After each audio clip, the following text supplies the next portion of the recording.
أما بعد فأعوذ بالله من الشيطان الرجيم بسم الله الرحمن الرحيم لا يستأذنك الذين يؤمنون بالله واليوم الآخر أن يجاهدوا بأموالهم وأنفسهم والله عليم بالمتقين إنما يستأذنك الذين لا يؤمنون بالله واليوم الآخر وارتابت قلوبهم فهم في ريبهم يترددون ولو أرادوا الخروج لأعدوا له عدة ولكن كره الله بعاثهم فثبتهم وقيل اقعدوا مع القاعدين لو خرجوا فيكم ما زادوكم إلا خبالا ولأوضعوا خلالكم يبغونكم الفتنة وفيكم سماعون لهم والله عليم بالظالمين لقد ابتغوا الفتنة من قبل وقلبوا لك الأمور حتى جاء الحق وظهر أمر الله وهم كارهون ومنهم من يقول أذن لي ولا تفتني ألا في الفتنة سقطوا وإن جهنم لمحيطة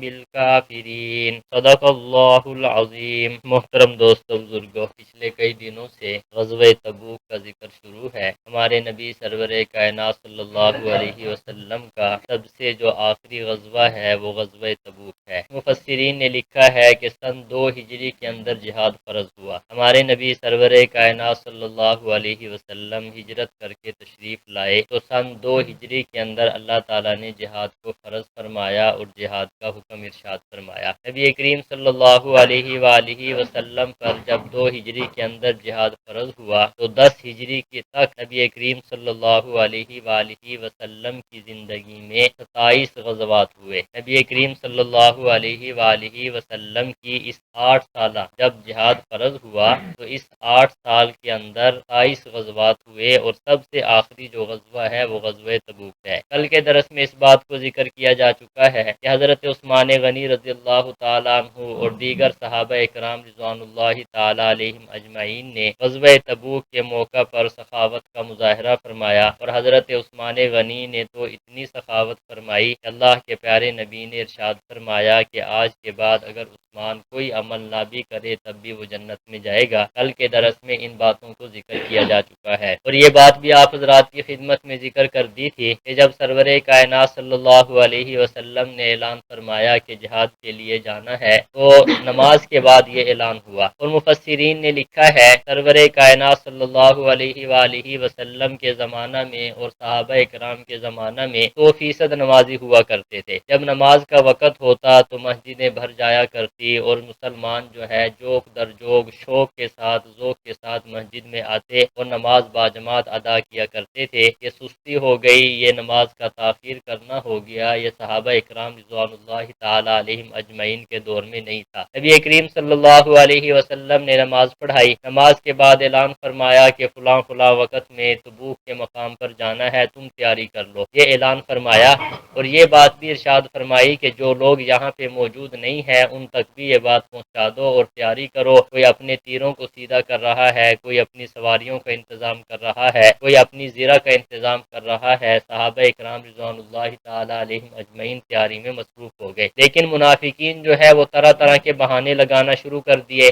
آج کی ان آیات میں بھی اللہ تعالیٰ نے مومن خالص مومنین کا بھی ذکر فرمایا ہے اور ساتھ ساتھ منافقین کے ہیلے بہانوں کا بھی ذکر فرمایا ہے اور ان کی خباثت کا ذکر بھی اللہ تعالیٰ نے ان آیات میں ذکر فرمایا ہے۔ پہلی آیت مبارکہ کے اندر مخلص مومنین کا ذکر ہے۔ ارشاد فرمایا لا یستأذنک الذین یؤمنون،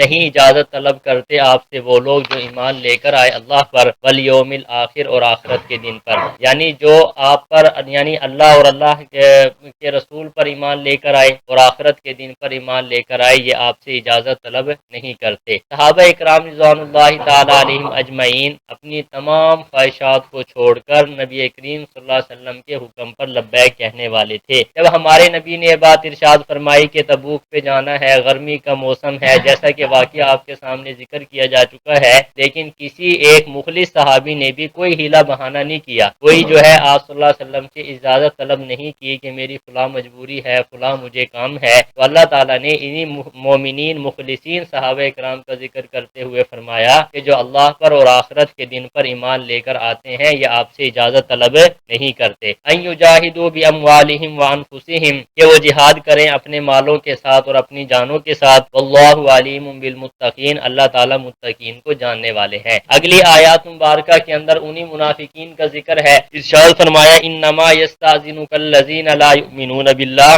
نہیں اجازت طلب کرتے آپ سے وہ لوگ جو ایمان، فرمایا سوائے اس کے نہیں اجازت طلب کرتے ہیں آپ سے وہ لوگ جو ایمان نہیں لاتے اللہ پر اور آخرت کے دن پر، یعنی یہ جو ہیلے بہانے کر کے آپ سے اجازت طلب کرتے ہیں کہ ہم جا نہیں سکتے، ہماری مجبوریاں ہیں، یہ وہی لوگ ہیں جو اللہ پر اور آخرت کے دن پر ایمان نہیں رکھتے۔ آگے فرمایا ورتابت قلوبہم فہم فی ریبہم، ان کے دل شک میں پڑے ہوئے ہیں پس وہ لوگ اپنے شک میں بھٹک رہے ہیں۔ اب منافقین جو ہے ان کے دل کیا ہے بھئی، شک میں پڑے ہوئے تھے۔ شک کس بات کا تھا کہ آیا ہم ایمان لے کر آئیں یا نہ آئیں، یہ دل ان کا متردد تھا، جس کا ذکر اللہ تعالیٰ نے یہاں پہ فرمایا ہے۔ اور ایک آیت کے اندر ارشاد فرمایا لا الہ الا ولا الہ الا، نہ وہ مکمل طور پر کفر کی طرف ہوتے تھے اور نہ مکمل طور پر کیا ہے بھئی اسلام کی طرف ہوتے تھے، بلکہ درمیان میں لٹکے رہا کرتے تھے۔ ہمارے استاد محترم رحم اللہ فرمایا کرتے تھے کہ نفاق جو ہے، منافقت جو ہے، ہمیشہ بزدل آدمی کیا کرتا ہے، جو دلیر آدمی ہوتا ہے وہ منافقت کبھی بھی نہیں کرتا۔ اب وہ منافقین جو تھے ان کے دلوں میں یہ بات تھی کہ اگر ہم نے اسلام قبول کر لیا اور کل کو کفار ہم پر غالب آ گئے تو ہمارا کیا بنے گا۔ اس ششو پن کے اندر وہ صحیح طریقے سے دل و جان کے ساتھ اسلام کو قبول نہیں کرتے تھے۔ اسی چیز کا ذکر اللہ تعالیٰ نے یہاں پہ فرمایا ہے کہ وہ متردد ہے، شک میں کیا ہے بھئی پڑے ہوئے ہیں۔ اور آپ حضرات کی خدمت میں یہ بات بھی ذکر کی جا چکی ہے کہ ایمان شک کا نام نہیں ہے، ایمان کا مطلب تصدیق قلبی ہے، مکمل طور پہ یقین دل کے اندر بیٹھ جانا اور زبان سے اقرار کرنا، اسے کیا کہا جاتا ہے، ایمان کہا جاتا ہے۔ تردد شک جو ہے اس کو ایمان نہیں کہا جاتا۔ منافقین جو ہے وہ ایمان کے اندر شک کیا کرتے تھے۔ آگے فرمایا وَلَوْ أَرَادُوا الْخُرُوجَ لَأَعَدُّوا لَهُ عُدَّةً، اگر یہ نکلنے کا ارادہ کرتے لَأَعَدُّوا لَهُ عُدَّةً، تو تیاری کرتے، اچھی طریقے سے تیاری کرنا، وَلَٰكِن كَرِهَ اللَّهُ بِعَاثَهُمْ، لیکن اللہ نے ناپسند کیا ان کے اٹھنوں کو، فَثَبَّتَهُمْ وَقِيلَ اقْعُدُوا مَعَ الْقَاعِدِينَ، بس منع کر دیا اللہ نے ان کو اور کہہ دیا کہ بیٹھے رہو تم بیٹھے رہنے والوں کے ساتھ۔ اس آیت مبارکہ کے اندر اللہ رب العزت نے ان کی حقیقت کو ظاہر کر دیا کہ اگر وہ منافقین مخلص ہوتے اور جانے کے لیے تیار ہوتے تو تیاری کرتے، جب تیاری کرتے پھر کوئی مجبوری پیش آ جائے پھر تو ان کا بہانہ قابل قبول ہوتا، لیکن جب انہوں نے تیاری ہی نہیں کی تو پھر ان کے بہانے لگانا یہ کوئی قابل قبول نہیں ہے۔ جیسا کہ کل کے درس میں میں نے آپ حضرات کی خدمت میں عرض کر دیا تھا کہ انسان مکمل طور پر تیاری کر لے پھر کوئی رکاوٹ پیش آ جائے وہ جو ہے عذر اللہ کے ہاں قابل قبول ہے۔ اگر انسان پوری تیاری بھی نہ کرے اور پھر عذر کرے تو وہ اللہ کے ہاں عذر قابل قبول نہیں ہے۔ جیسا کہ لیلۃ التعریس کے اندر صحابہ اکرام رضوان اللہ تعالی علیہم اجمعین کی نماز رہ گئی، جیسا کہ آپ کو معلوم ہے کہ آپ صلی اللہ علیہ وسلم نے حضرت بلال حبشی رضی اللہ تعالیٰ عنہ کی ڈیوٹی لگائی کہ آپ نے ڈیوٹی کرنی ہے اور صبح کو صحابہ اکرام کو بیدار کرنا ہے، لیکن حضرت کو جو ہے صبح کے وقت نیند غالب آ گئی، اب آنکھ نہ کھلی تو وہ عذر اللہ کے ہاں کیا ہے بھائی قابل قبول ہے، جس کی تفصیل کل کے درس کے اندر کی جا چکی ہے۔ آگے ارشاد فرمایا لو خرجوا فیکم ما زادوکم الا خبالا، اگر یہ نکلتے تم میں تو نہ زیادہ کرتے یہ تم میں مگر خرابی، ولاوضعوا خلالکم، یہ دوڑاتے اپنی سواریوں کو تمہارے درمیان، یبغونکم الفتنہ، فتنہ کو تلاش کرنے کے لیے، وفیکم سماعون لہم، اور تمہارے اندر ان کے لیے سننے والے بھی کیا ہیں موجود ہیں، واللہ علیم بالظالمین، اللہ ظالمون کو جاننے والا ہے۔ یہاں اس آیت مبارکہ کے اندر اللہ تعالیٰ نے یہ بات ارشاد فرمائی ہے کہ اگر وہ تمہارے اندر چلے بھی جاتے، تمہارے ساتھ جہاد کے لیے چلے بھی جاتے، لیکن ان کے دل کے اندر خباثت تھی، وہ راستے میں پھر گڑبڑ کرتے اور شرارت کو پیدا کرتے، فتنے کو پیدا کرتے، اور یہ بات بھی ارشاد فرما دی کہ کچھ منافقین تمہارے ساتھ اب بھی موجود ہیں جو صرف جاسوسی کے لیے گئے ہوئے ہیں، تمہاری باتیں سنتے ہیں، سننے کے بعد دوبارہ کفار کو بتاتے ہیں۔ اس قسم کے منافقین بھی اس وقت موجود تھے کہ جہاد میں تو سرور کائنات صلی اللہ علیہ وسلم کے ساتھ چلے جایا کرتے تھے، لیکن دل ان کے جو ہے مردہ تھے، ایمان والے نہیں تھے، پھر وہ خبریں جو ہیں کفار کو بتایا کرتے تھے۔ اسی بات کا ذکر اللہ رب العزت نے یہاں پہ فرمایا ہے۔ آگے فرمایا لَقَدْ ابتغوا الفتنة من قبل وقلبوا لك الامور، البتہ تحقیق انہوں نے شرارت طلب کی تھی اس سے پہلے اور الٹ پلٹ کیے آپ کے لیے بہت سے کام۔ اس آیت مبارکہ کے اندر اللہ رب العزت نے منافقین کی جو پہلی ایک خباثت ہے اس کا ذکر فرمایا ہے کہ غزوہ احد کے موقع پر آپ حضرات نے کے سامنے ذکر کیا جا چکا ہے کہ منافقین بالکل نکلے اور باہر جا کر پھر واپس آ گئے، کہنے لگے کہ یہ تو لڑائی کا کوئی مقام نہیں ہے، اس قسم سے واپس آ جانا آپ سمجھتے ہیں پھر اور مجاہدین کے بھی حوصلے پست ہو جایا کرتے ہیں۔ تو اللہ رب العزت ارشاد فرماتے ہیں انہوں نے پہلے بھی فتنے کو کیا کیا ہے بھئی تلاش کیا ہے، پہلے بھی انہوں نے شرارت کی ہے، حتی جاء الحق وظہر امر اللہ، یہاں تک کہ حق آ گیا اور اللہ کا حکم غالب آ گیا، وہم کارہون، حالانکہ وہ ناخوش ہیں، حالانکہ وہ کیا ہیں بھئی ناخوش۔ انہوں نے تو اپنا پورا زور لگایا ہے کہ کسی طریقے سے مسلمانوں کو شکست ہو جائے، لیکن اللہ کا حکم کیا ہے بھئی غالب ہو گیا، اور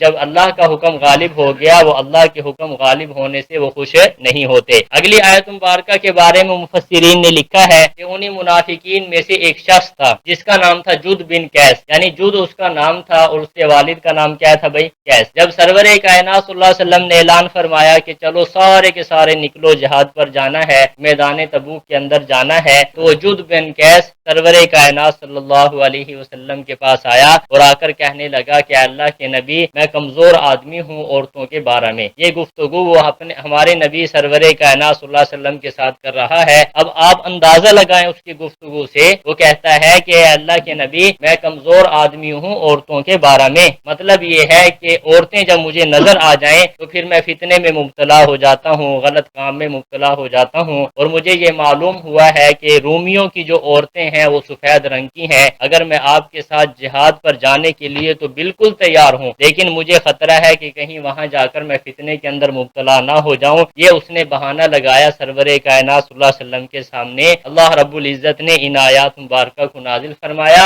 اور فرمایا کہ یہ جو اس نے کہا کہ میں فتنے میں مبتلا ہو جاؤں گا، وہ فتنہ تو بڑی دور کی بات ہے، آپ کے ساتھ نہ جانا یہ سب سے بڑا فتنہ ہے۔ اسی چیز کا ذکر کرتے ہوئے فرمایا وَمِنْهُمْ مَنْ يَقُولُ اُذَنْ لِي وَلَا تَفْتِنِّي، اور ان میں سے